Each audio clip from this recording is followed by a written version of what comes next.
Hello, I'm Scott Wrighton and I serve as the Decatur City Manager, and it's my pleasure to bring you these weekly updates from Decatur City Government.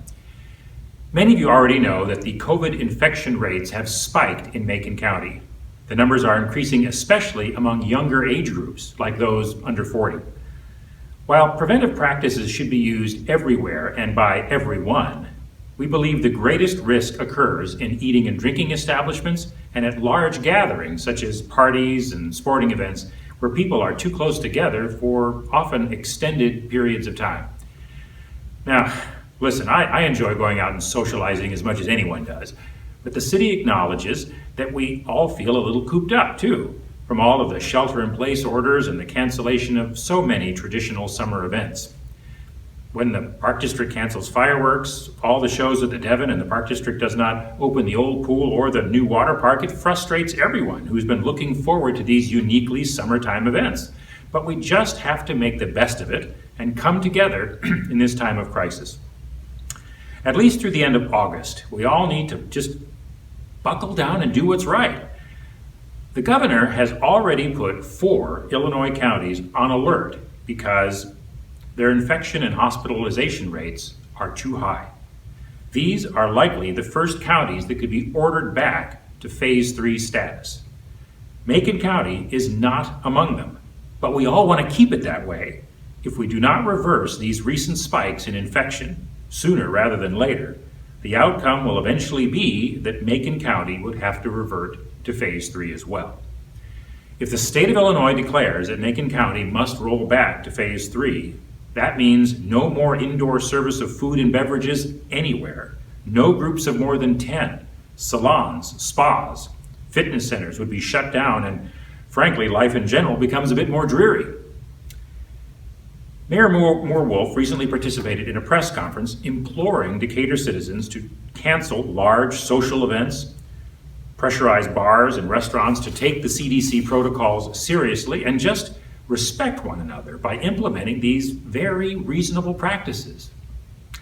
Now, I'm pleased to say that a large majority of citizens and business establishments have done so, and they are taking this crisis seriously.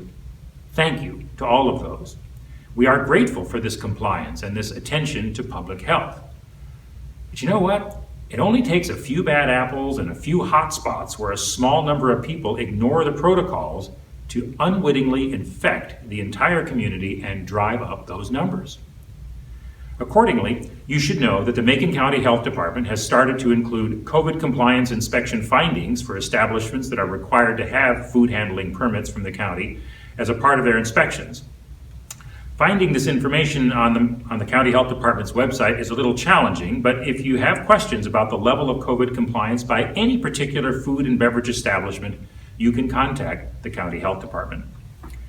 Additionally, the Mayor of Decatur is this week issuing a new emergency order that requires food and beverage establishments in the city to comply with table spacing, occupancy, the size of your party, mask use by employees, and certain cleanliness procedures, or risk losing their licenses and their permits to operate.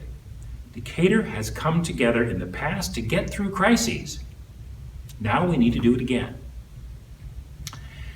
In other news, today and tomorrow, the City of Decatur and the Gateway Community Center will host 2 open house events for property owners and persons living in the Johns Hill neighborhood.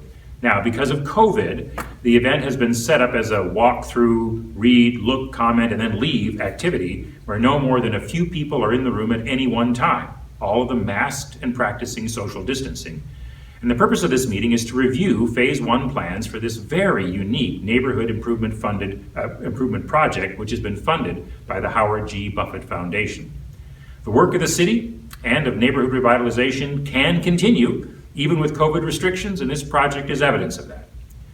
The event in Johns Hill runs from 4 to 7 today and tomorrow at the Gateway Community Center. That's Wednesday and Thursday at 1145 East Cantrell Street. This and several other city initiatives that will be rolled out later in the year are deliberately and consciously about improving the lives of persons that may have been marginalized in the past or who have not enjoyed equal access to opportunities and resources that should be available to everyone. The next one of these initiatives will be amendments to the city's minority business enterprise ordinances and city policies. These revisions will broaden the scope and extent of incentives and inducements for minority-owned businesses throughout central Illinois to participate in City of Decatur projects, city purchasing, and city procurement. We want to see more minority-owned businesses in central Illinois, and more than that, we want them to succeed. The Mayor and City Council are grateful for the feedback they receive on a wide variety of topics, but especially for the encouragement and the support many of you have provided during these difficult times. So I look forward to talking with you again next week and sharing reports about what happened at the upcoming August 3rd City of Decatur City Council meeting. Until then.